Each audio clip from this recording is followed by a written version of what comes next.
In this video, I will guide you on how to fix Bluetooth audio cutting out in Windows. The first method is to remove and reconnect device. For that, right-click on the sound icon.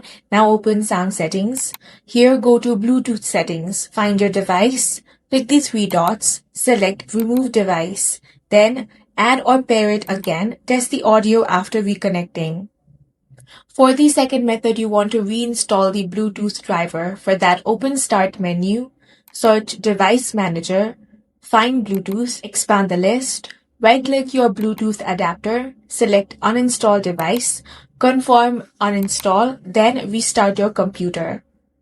If it does not auto-restart, you can click Start, Power and Restart. Make sure Bluetooth antennas are properly connected. After these steps, Bluetooth audio should stop cutting out and stay stable. That's all for this video. If you found it useful, make sure to hit the like button and subscribe for more videos like this.